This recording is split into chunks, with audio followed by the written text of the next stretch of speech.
All right. G'day, and welcome to Pints with Aquinas. My name's Matt Fradd. I'm sorry that I'm a big, ugly, hairy bloke about to talk about women struggling with pornography. It's probably not what you needed if you're a young woman, or maybe it'll be a deterrent. I don't know, but I think it would be preferable to have a woman talking to you, and we're going to get to that in a minute. I'm going to stop apologizing. Hi, my name's Matt Fradd. For the last 10 years, would you believe it, I have traveled the country and internationally, this is prior to the COVID, speaking about pornography a lot. Like more, I think more, at one point I was speaking about pornography more than any other human being. Somebody did the math. I mean, it's probably not that hard, but let's just say if you were an alien coming from outer space and you were like, hey, who's the dude that would have been me. This live stream's getting weird really quickly. I need to reel it back in. How's it going? Okay. Let's talk about this because it needs to be spoken about. I want to share with you a really beautiful, new, helpful resource. If you are a woman who struggles with pornography, this resource, I promise you, is going to be a blessing to you. I'm going to get to that in a minute. Now, this show is called Pints with Aquinas. Aquinas addressed ways of overcoming lust, and so by extension, we could apply that to pornography. I'm going to put that in the description below after this live stream. I think you're going to find it very helpful. I want to begin with a story. And I'm going to change some of the details so as to protect this person's privacy, okay? Several years ago, I was giving a talk at a really large conference. There's about 3,000 to 4,000 people there, teenagers and young adults. And I was giving a talk on pornography, how to overcome pornography, the problem with pornography, things like that. And on the Saturday night, it was like a 3-day conference, there was a big night of praise and worship, Eucharistic adoration. And I'm standing there, just kind of, honestly, I was just a bit bored. Sometimes you go to pray and you want to have all the feelings, but you want to be intentional. But sometimes, I don't know, I was just bored. I was just kind of waiting for it to wrap up, to be honest with you. And out of the corner of my eye, I see a young person approaching me. All right, now just pause for a moment. When you speak within the Catholic Church, you are made to take these courses on child safety and things like this. So it kind of made me a little paranoid. Even in my contract to this day, I won't allow a woman to drive me from the airport. It sucks that it has to be like that, but it kind of does. And I just don't want any accusation ever being made against me. So I never speak to a person alone, especially a girl alone. If a girl tries to come and chat with me alone after a talk, I'm like, hey, let's walk out in the public where I can't be accused of stuff. All right, so maybe that's a bit paranoid, but I think you see my point. So anyway, I'm giving this talk, and this young woman comes up to me. So already I'm like, okay, what's going on? You want to talk to a female on the team? You could talk to her instead of me. And she's crying, which, just makes you a little more nervous because you're a bloke. And I'm like, oh, g'day, what's going on? And she said, in all seriousness, she was really emotional, and I said, oh, are you okay? What's the matter? And at the same time, right, I'm trying to be like, you don't have to tell me, but if you want to, I promise I'll reverence it. I won't, what's going on, And she couldn't speak. She was crying, and she couldn't get a word out. I just felt really bad for her, obviously, and I was trying to get her to tell me what was up, but at the same time, didn't want to force her. And it's one of these things, again, forgive me for harping on this, but when you're in ministry, you have to kind of make it clear to people, you can share with me whatever you want, but if it's about, if somebody has harmed you, or if you're going to harm someone or yourself, I cannot keep that a secret. So I think I even said that, And she's like, no. I'm like, all right, I'll just shut up, you talk. And she said, look, I've been coming to conferences like this for years, And every word, it's taken a lot of time to get this out of her. I'm like, okay. And she's like, I've never told anybody this. And I knew what was coming next. I said, okay, well, I'd be happy for you to tell me, and I promise you I'll reverence it. I won't tell anybody, and if you would like. And she eventually, it just kind of came out of her mouth like water off a tin roof. It just sort of spilled out. She said, I've been looking at porn ever since I was 8, And I gave that young woman the most affectionate side hug you can envision. I just felt such great love and great compassion for her because, I've somebody who struggled with porn as well, and I know a lot of people who do, and It's bloody hard, you know. So I just wrapped my arm around her, and I think I laid my head on her head, and I just said, "Oh, my darling sister, you are so good. You're so beautiful. You're not the ugly things that you say that you are. You're not the ugly things that the demons say that you are. You're good. You're lovely. You're his. You're beautiful. I'm so glad that you've told me this, you know." We kind of chatted for a little bit and sat there, and I said, "But look, I need you to go to confession, right? Like, you need to go to the sacrament of confession." Because again, like, she was considered a leader, right, as part of her parish or whatever. And so she felt so much shame, you know, but the Lord wants to set us free from shame. You know, we celebrated Divine Mercy Sunday yesterday, where the Lord wants to come into those dark places and bring healing and sustenance and joy, eh? Light, light, light. So she said, okay. And then I said to her, "But you need to come and tell me you've gone to confession." She said, "All right." So she, the next day, we were about to celebrate Holy Mass, and she came skipping up to me. And I actually didn't know it was her first of all right away, because it was light and wasn't dark and she wasn't crying. And she said she went to confession, and she said it was so beautiful.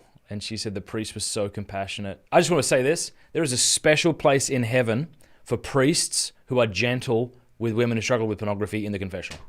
Like, you're a priest and a young girl comes to you, she confesses this, and you're gentle and loving with her, special place in heaven for you. I mean, I don't know that for sure, but I'd have to think that that's the case. And here's the thing, right? Like, I mean, for so long, we, including myself, I mean, back, like, I've been speaking about pornography for like 12 years. If you'd have told me when I was 16, heavily into pornography, that one day I'd be speaking about this publicly throughout the United States, writing books on it, I would have asked you what drugs you were on.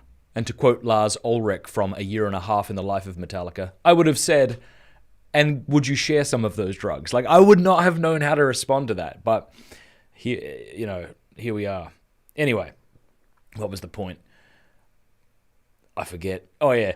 Point is, we said that men struggle with pornography, and then we said to ladies, but they don't, you know. Well, they read books about it. You know, they like 50 Shades of Stupid. They're into that kind of stuff, but they don't watch pornography. Now, to be fair, I don't know how many blokes went out and bought 50 Shades of Stupid, or, you know, there is a I suppose a reason that you don't find bestsellers directed at men, like erotica, for example. But you know, so I think there's some truth to that, but the idea that women don't watch pornography, you know, and is just not true, and it's so unhelpful to hear that.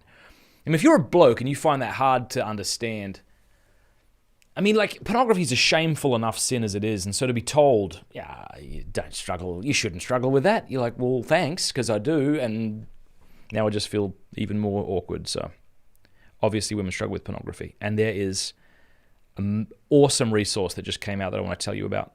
Before I do that, I want to share with you a verse from Galatians 6, because I think if you're a bloke watching me today, or a lady, and you struggle with pornography, listen to these words from St. Paul in Galatians 6. He says, "If anyone is caught in any transgression, you who are spiritual should restore him in a spirit of gentleness." That's beautiful. If anyone is caught in any transgression, you know, if you are spiritual, you should be restoring that person in a spirit of gentleness. I think sometimes we're not gentle with people because we're not gentle with ourselves.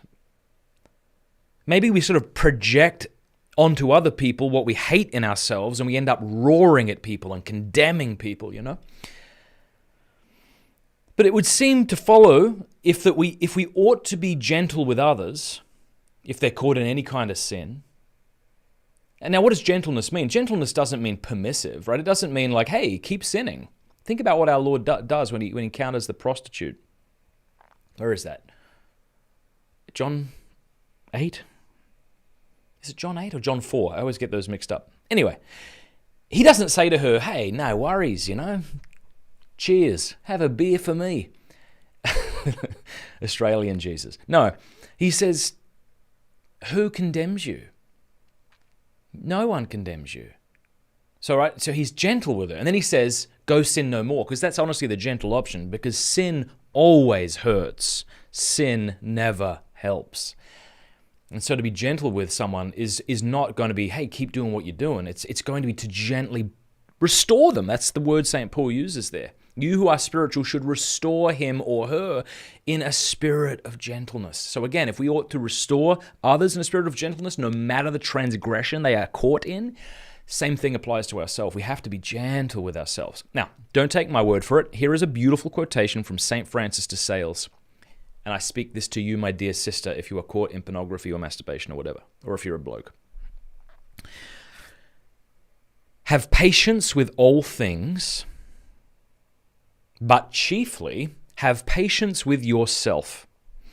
Do not lose courage in considering your own imperfections, but instead set about remedying them every day. Begin the task anew. So just like, here's what I would say to every, because I speak a lot about pornography, right? And I'm always encountering girls who struggle with pornography. And I want to say to them, like, you are lovely. You're not crap.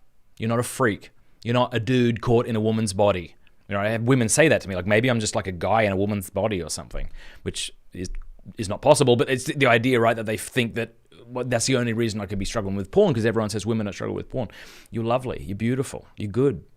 Right? The Lord knows your desires. He knows what you're after. And he's not scandalized by you. He wants to restore you with gentleness, you know? Anyway, here is a new resource that a friend of mine has put out, and I could not be bloody happier. Let's see if I can find it here. You ready? Buckle up. Buckle up. Sorry. There is a link in the description below that'll take you here. It's called Magdala Ministries. All right. A friend of mine started this. She's a young woman who struggled with pornography. This is a website made by women, for women.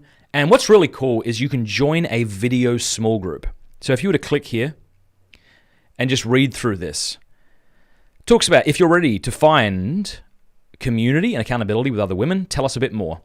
You'll be placed by our team as soon as possible into a private video chat small group of 6 women to share your story, offer support to one another, or if you're not ready to share just yet, just listen to women like you. How beautiful is that? So if you're a woman who struggles with pornography, go check out my friends here at Magdala Ministries. Click the link in the description below. And it's free, by the way. Did I mention that? You don't have to pay. So if you're a woman and you're just like burdened with this isolation, that's a lovely website for you. And you should go check it out. And if you know a woman who's struggling with porn, you should tell her about it. Because I think it'd be a great bloody help. And I'm really just so proud of this lovely woman who put this together. So that's it, my friends. You know, also, if you want, another resource that I would tell you about is a book that I wrote called The Porn Myth. I wrote this several years ago. I put a lot of time and energy into it. It is not a Christian book, you understand? There's no mention of faith in it. And the reason for that is I wanted you to be convicted by the science and the logic, you know? Not that science and logic and faith are contrary, but there are many people who are open to hearing a secular sort of scientific argument against pornography, but may not be ready for a moral argument or to read scripture. So go and get my book, The Porn Myth, Exposing the Reality Behind the Fantasy of Pornography. It's also on Audible if you want to listen to it. There is a ton of research I've done in this book. Also, 100% of the royalties from this book go to help sexually trafficked victims in San Diego. I do not make a cent from you buying this book. Here on Kindle, the audiobook, none of it. It all goes to help a group called Children of the Immaculate Heart who help women caught in sex trafficking. So I just share that because I'm not pushing this book on you because I make money from it. I'm all about money, but I don't. So you might want to get that book as well because we have a chapter in there dedicated for women too who are struggling with pornography. All right? I love you guys. I don't know you, so maybe I don't love you, but I want you to be happy and well and holy. Please pray for me.